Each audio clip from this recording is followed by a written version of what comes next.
Dalam serial Naruto, kita dikenalkan dengan 3 karakter ini. 3 Sannin legendaris asal Konoha, yaitu Orochimaru, Jiraiya, dan Tsunade. Ketiganya adalah murid Sandaime Hokage, atau Hokage ketiga yaitu Hiruzen Sarutobi. Hiruzen berhasil mendidik ketiga muridnya menjadi shinobi yang kuat dan terampil dalam menggunakan jutsu.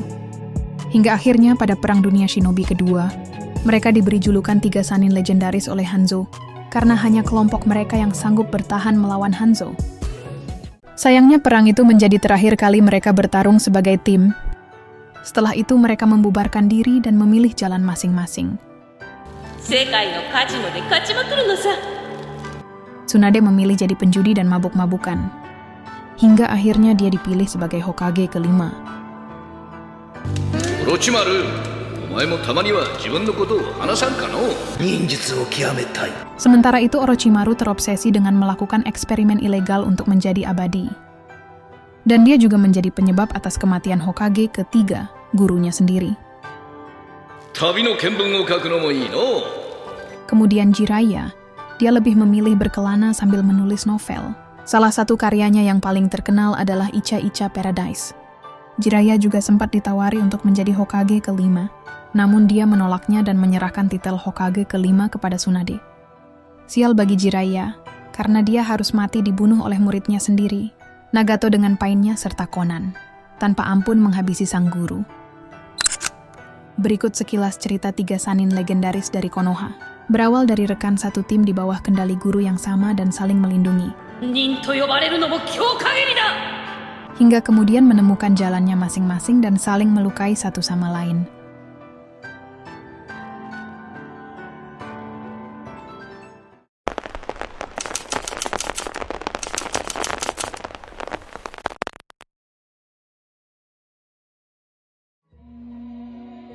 Haji Omar Said Cokroaminoto merupakan salah satu tokoh pergerakan nasional yang menjadi figur politik pada awal abad ke-20.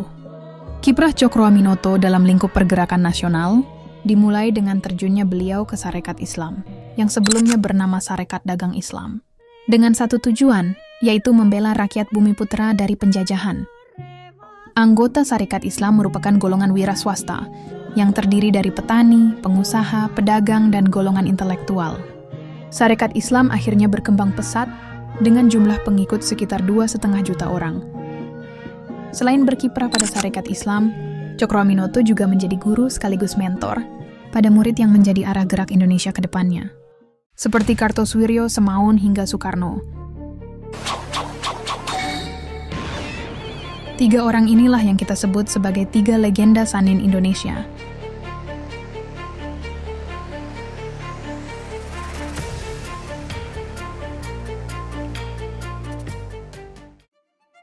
Banyaknya pembelajaran yang diberikan Cokroaminoto membuat mereka memilih jalan pergerakan yang berbeda untuk meraih kemerdekaan dan mewujudkan cita-cita bangsa Indonesia yang sebenarnya, yaitu sebagai bangsa yang berdaulat dan bebas dari penjajahan.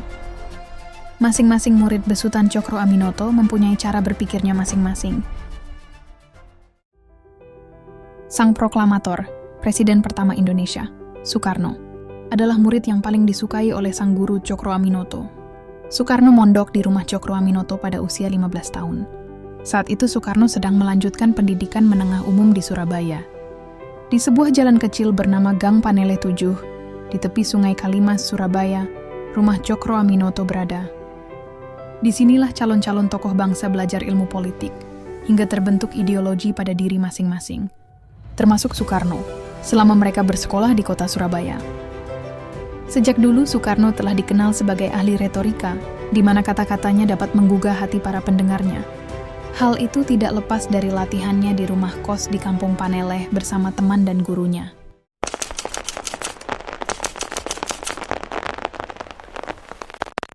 Sebagai wujud implementasi ideologinya, selain menjadi salah satu pendiri PNI, Soekarno juga terpilih menjadi ketuanya karena paling populer serta paling maju untuk memimpin partai. Ujung tombak Soekarno bersama Partai Nasional Indonesia membawa Indonesia merdeka.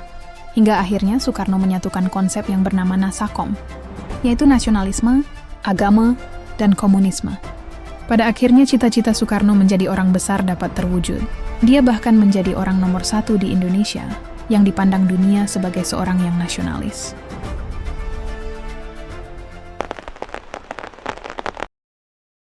Kartosuwiryo, murid yang paling lama berguru pada Djokroaminoto dibandingkan dengan dua rekannya, Soekarno dan Semaun.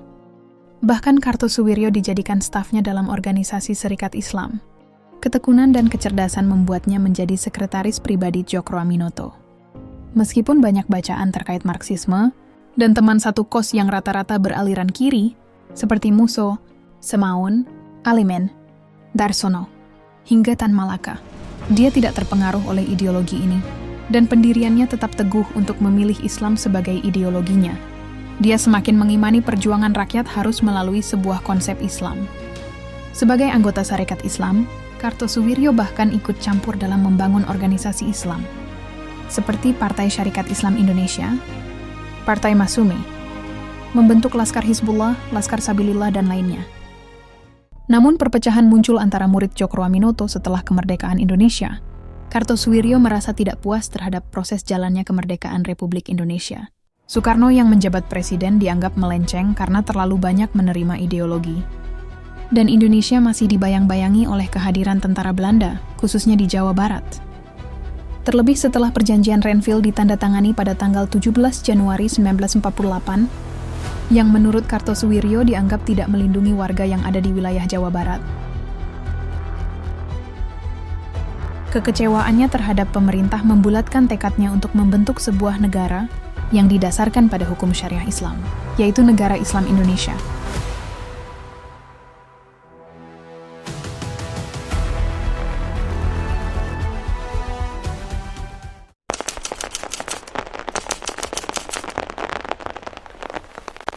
Setelah 13 tahun pemberontakannya, akhirnya pada 4 Juni 1962 Kartosuwiryo berhasil ditangkap di Gunung Gebar, Majalaya, Bandung. Tertangkapnya Kartosuwiryo ini mengakhiri pemberontakan DITII di Jawa Barat. Hasil persidangan memutuskan Kartosuwiryo dijatuhi hukuman mati. Mirisnya pada saat itu Soekarno sendirilah yang harus menandatangani surat hukuman mati sahabatnya sendiri. Perizinan tentang hukuman mati itu bahkan sempat tak disentuh oleh Soekarno selama kurang lebih 3 bulan.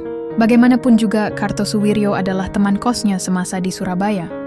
Hingga pada akhirnya dia membuang rasa persahabatannya demi profesionalisme dalam mengemban tugasnya sebagai presiden.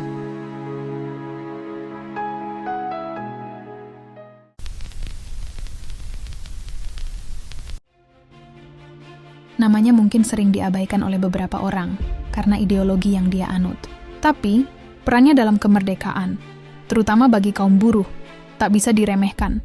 Dia adalah Semaun. Namanya jarang sekali disebut dalam kurikulum sejarah. Orang-orang lebih tahu dengan Aidit, Musso, dan Tan Malaka. Padahal dia adalah salah satu pendiri sekaligus ketua Partai Komunis Indonesia yang pertama.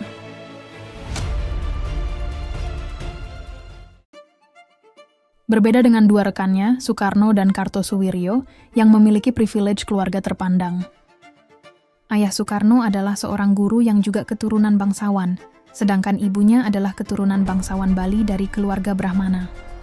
Kartosuwiryo, meskipun bukan dari keluarga bangsawan, tapi latar belakang sebagai keluarga lurah memberikannya kesempatan untuk mendapatkan pendidikan yang lebih layak. Sementara itu Semaun, lahir dari keluarga dengan perekonomian pas-pasan. Ayahnya, Prawiro Atmojo, adalah seorang tukang batu dan buruh di perkereta apian, membuat Semaun hanya dapat mengenyam pendidikan di sekolah pribumi kelas 2. Kemiskinan tidak membuat Semaun menjadi malas dan tidak berkemauan keras. Didampingi Djokroaminoto sebagai guru politiknya, dia tumbuh menjadi sosok pemuda yang kritis, sekaligus menjadikannya pemimpin Sarekat Islam di Semarang. Hingga akhirnya, dia bertemu Henk Snifflit. Pertemuan itu membawa Semaun berkenalan dengan ide-ide Marxisme dan bergabung dengan ISDV dan VSTP. ISDV adalah organisasi pertama yang berpengaruh besar dan secara terang menyatakan diri sebagai organisasi Marxis. VSTP. Organisasi ini memiliki akar gerakan radikal, melawan ketidakadilan yang diciptakan sistem kolonial. Tak butuh waktu lama bagi Semaun untuk mendapatkan posisi sentral pada dua organisasi itu. Semaun ditunjuk sebagai sekretaris ISDV dan menjadi pemimpin VSTP Surabaya. Manuver politik Semaun benar-benar mengusik dominasi Djokro Aminoto di Sarekat Islam. Kekhawatiran pun muncul. Djokro Aminoto mulai melihat Semaun sebagai bahaya. Di bawah kepemimpinan Semaun, Sarekat Islam Semarang bergeser ke arah sosialis revolusioner. Selain transformasi Sarekat Islam Semarang yang menjadi semakin merah, ISDV juga mengalami transformasi serupa. ISDV berubah nama menjadi Perserikatan Komunis Hindia. Tak lama kemudian namanya berubah menjadi Partai Komunis Indonesia, dengan Semaun sebagai ketuanya. Semaun yang menjadi pimpinan PKI dianggap pemerintah kolonial Hindia Belanda sebagai biang kerok aksi pemogokan. Akibat aksinya, Semaun dibuang ke Amsterdam, Belanda. Hidup di pembuangan tak membuat aktivitas politik Semaun berhenti. Semaun malah diangkat menjadi perwakilan Partai Komunis di Eropa. Beberapa tahun kemudian, Semaun diasingkan ke Uni Soviet. Selama masa pengasingannya di Uni Soviet lebih dari 30 tahun itu, puncak karirnya datang ketika Stalin mengangkatnya menjadi pimpinan Badan Perancang Negara di Tajikistan, dengan jabatan Wakil 3 Perdana Menteri. Harapan pulang ke Indonesia kembali terbuka setelah kunjungan Presiden Soekarno ke Uni Soviet.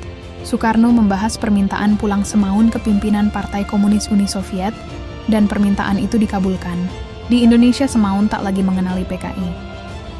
Partai itu sudah dibangun kembali oleh D.N. Aidit dan kawan-kawannya di awal dekade 50-an. Banyak kalangan menyebut Semaun berubah, atau ia hanya ingin menghabiskan masa tuanya berdamai dengan realitas sosial politik Indonesia. Sempat mengajar ilmu ekonomi di Unpad, Semaun meninggal dunia pada tahun 1971. Dalam wacana sejarah resmi yang berkembang di Indonesia, siapapun yang anti terhadap kolonial Belanda, melawan dan memberontak terhadap Belanda, apapun motifnya, akan dinobatkan sebagai pahlawan. 3 anak murid Djokro Aminoto yang banyak pengaruh di negeri ini. Ketiga ideologi ini punya pengaruh dalam membentuk wajah politik Indonesia dan memberi warna pada perjuangan bangsa ini untuk menemukan identitasnya sendiri. Semaun dengan komunismenya, Kartosuwiryo dengan Islamnya, dan Soekarno dengan Pancasilanya. Masing-masing meninggalkan jejak dan pelajaran, baik yang kita banggakan maupun yang buat kita renungkan.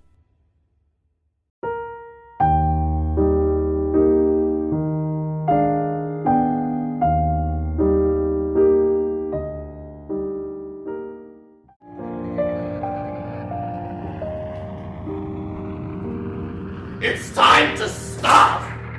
It's time to stop, okay? No more!